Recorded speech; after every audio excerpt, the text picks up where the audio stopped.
ओम विष्णुवे नमः। नमस्कार दोस्तों, आप सभी का मेरे चैनल में हार्दिक स्वागत है। दोस्तों, आज हम सुनेंगे ज्येष्ठ मास शुक्ल पक्ष की निर्जला एकादशी की पावन व्रत कथा।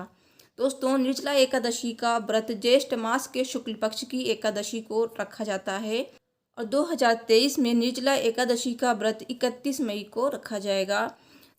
दोस्तों, अगर आप निर्जला एकादशी की पूजा विधि जानना चाहते हैं, शुभ मुहूर्त के बारे में जानना चाहते हैं, साथ ही इस दिन क्या करें क्या ना करें, तो ये सारी वीडियो मेरे चैनल पर आ चुकी हैं।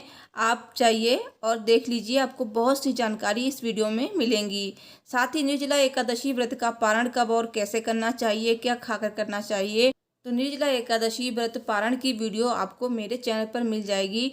तो चैनल को सब्सक्राइब कर लीजिए, जब भी वीडियो अपलोड होगी उसका नोटिफिकेशन आपको मिल जाएगा। दोस्तों, निर्जला एकादशी साल की सबसे बड़ी एकादशी है, तो अगर आपने व्रत किया है इस दिन और अगर व्रत नहीं भी किया है तो भी आपको इस दिन व्रत कथा जरूर सुननी चाहिए और भगवान विष्णु माता लक्ष्मी की पूजा भी आपको जरूर करनी चाहिए। और कुछ ऐसी चीज़ें हैं जिन्हें दान भी जरूर करना चाहिए। जरूरी नहीं है कि जिन लोगों ने व्रत किया है वही लोग दान करें, दान तो कोई भी कर सकता है और निर्जला एकादशी के दिन किया गया दान बहुत ही ज़्यादा उत्तम फल प्रदान करता है। तो दोस्तों, दान क्या करना है और क्या पूजा विधि है, क्या शुभ मुहूर्त है, ये सारी जानकारी आपको मेरी उसी वीडियो में मिलेगी। तो दोस्तों, चलिए अभी सुनते हैं निर्जला एकादशी की व्रत कथा, क्योंकि कथा सुनने से ही हमें व्रत का आधा फल तो मिल ही जाता है। तो कथा आप अवश्य सुने, भगवान विष्णु के मंत्रों का जाप करें और पूजा कैसे आपको करनी है ये भी मैंने पिछली वीडियो में बताया है। तो बहुत ही सरल पूजा विधि बताई है, व्रत के बिना भी आप इस तरह से पूजा कर सकते हैं। दोस्तों, सब बोलिए भगवान विष्णु जी की जय, माता लक्ष्मी की जय, माता एकादशी की जय। दोस्तों, आप सभी से रिक्वेस्ट है, वीडियो को लाइक कीजिए और चैनल को सब्सक्राइब कर लीजिए और कमेंट बॉक्स में जय श्री हरि विष्णु जी लिखना बिल्कुल ना भूलें। भगवान विष्णु जी आपकी सभी मनोकामनाएं शीघ्र ही पूरी करेंगे। तो चलिए कथा शुरू करते हैं। कथा इस प्रकार है। महाभारत समय की बात है। भीमसेन जी व्यास जी से कहने लगे कि हे पितामह, भ्राता युधिष्ठिर, माता कुंती, द्रौपदी, अर्जुन, नकुल और सहदेव आदि सभी एकादशी का व्रत करने को कहते हैं, परंतु महाराज मैं उनसे कहता हूँ कि भाई मैं भगवान की शक्ति पूजा आदि तो कर सकता हूँ, दान भी दे सकता हूँ, परंतु भोजन के बिना नहीं रह सकता। इस पर व्यास जी कहने लगे कि हे भीमसेन, यदि तुम नरक को बुरा और स्वर्ग को अच्छा समझते हो तो प्रति मास की 2 एकादशियों को अन्न मत खाया करो। भीम कहने लगे कि हे पितामह, मैं तो पहले ही कह चुका हूँ कि मैं भूखा शयन नहीं कर सकता। यदि वर्ष भर में कोई एक ही व्रत हो तो वो मैं रख सकता हूँ, क्योंकि मेरे पेट में व्रक नाम वाली अग्नि है, सो मैं भोजन किए बिना नहीं रह सकता। भोजन करने से वो शांत रहती है, इसलिए पूरा उपवास तो क्या, एक समय भी बिना भोजन किए रहना कठिन है। अतः आप मुझे कोई ऐसा व्रत बतलाइए जो वर्ष में केवल एक ही बार करना पड़े और मुझे स्वर्ग की प्राप्ति हो जाए। श्री व्यास जी कहने लगे कि हे पुत्र, बड़े बड़े ऋषियों ने बहुत शास्त्र आदि बनाए हैं जिनसे बिना धन के थोड़े परिश्रम से ही स्वर्ग की प्राप्ति हो सकती है।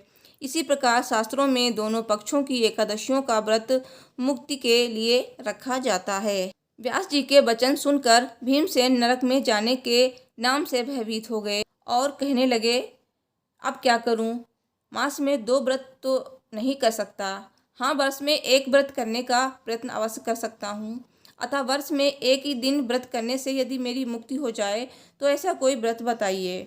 ये सुनकर व्यास जी कहने लगे कि वृषभ और मिथुन की संक्रांति के बीच ज्येष्ठ मास के शुक्ल पक्ष की जो एकादशी आती है उसका नाम निर्जला एकादशी है। तुम उस एकादशी का व्रत करो। इस एकादशी के व्रत में स्नान और आचमन के सिवा जल वर्जित है। आचमन में 6 मासे से अधिक जल नहीं होना चाहिए, अन्यथा ये मद्यपान के सदृश हो जाता है। इस दिन भोजन नहीं करना चाहिए, क्योंकि भोजन करने से व्रत नष्ट हो जाता है। यदि एकादशी को सूर्योदय से लेकर द्वादशी के सूर्योदय तक जल ग्रहण न करें तो उसे सारी एकादशियों के व्रत का फल प्राप्त होता है। द्वादशी को सूर्योदय से पहले उठकर स्नान आदि करके ब्राह्मणों को दान आदि देना चाहिए। इसके पश्चात भूखे और सदपात्र ब्राह्मणों को भोजन कराकर फिर भोजन कर लेना चाहिए। इसका फल पूरे एक वर्ष की संपूर्ण एकादशियों के बराबर होता है। व्यास जी कहने लगे कि हे भीमसेन, ये मुझको स्वयं भगवान ने बताया है।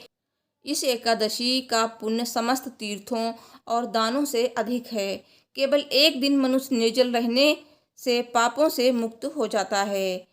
और जो मनुष्य निर्जला एकादशी का व्रत करते हैं, उनकी मृत्यु के समय यमदूत आकर नहीं घेरते, वरन भगवान के पार्षद उसे पुष्पक विमान में बिठाकर स्वर्ग को ले जाते हैं। अतः संसार में सबसे श्रेष्ठ निर्जला एकादशी का व्रत है। इसीलिए यत्न के साथ इस व्रत को करना चाहिए और उस दिन ओम नमो भगवते वासुदेवाय मंत्र का उच्चारण जरूर करना चाहिए और गोदान करना चाहिए। इस प्रकार व्यास जी की आज्ञानुसार भीमसेन ने इस व्रत को किया। इसीलिए इस एकादशी को भीमसेनी या पांडव एकादशी भी कहते हैं।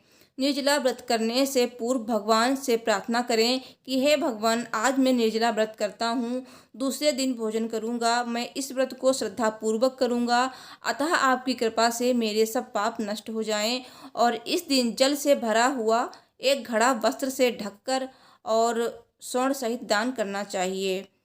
जो मनुष्य इस व्रत को करते हैं, उनको करोड़ पल सोने के दान का फल मिलता है। और जो इस दिन यज्ञादिक करते हैं, उनका फल तो वर्णन ही नहीं किया जा सकता। इस एकादशी के व्रत से मनुष्य विष्णु लोक को प्राप्त होता है। और जो मनुष्य इस दिन अन्न खाते हैं, वे चांडाल के समान हैं, वे अंत में नरक में जाते हैं। जिसने निर्जला एकादशी का व्रत किया है, वो चाहे ब्रह्म हत्यारा हो, मद्यपान करता हो, चोरी की हो या गुरु के साथ द्वेष किया हो, मगर इस व्रत के प्रभाव से स्वर्ग जाता है। हे कुंती पुत्र, जो पुरुष या स्त्री श्रद्धापूर्वक इस व्रत को करते हैं, उन्हें ये कर्म करने चाहिए। प्रथम भगवान का पूजन, फिर गोदान, ब्राह्मणों को मिष्ठान व दक्षिणा देनी चाहिए तथा जल से भरे कलश का दान अवश्य करना चाहिए। निर्जला एकादशी के दिन अन्न, वस्त्र, उपाहान यानी कि जूती आदि का दान भी करना चाहिए। और जो मनुष्य भक्तिपूर्वक इस कथा को पढ़ते या सुनते हैं, उन्हें निश्चय ही स्वर्ग की प्राप्ति होती है। सब बोलिए भगवान विष्णु जी की जय, माता लक्ष्मी की जय, माता एकादशी की जय। दोस्तों, इस दिन तुलसी माता की पूजा आपको अवश्य करनी चाहिए। धूप दीप से तुलसी माता की पूजा करें और उन्हें इस दिन जल बिल्कुल भी अर्पित ना करें और शाम के समय आरती अवश्य करें। तुलसी माता की पूजा करने से, उन्हें एक चुनरी अर्पित करने से वैवाहिक जीवन में मधुरता आती है।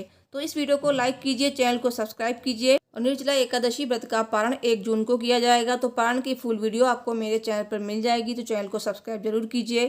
Thanks for watching. Har Har Mahadev, जय माता दी।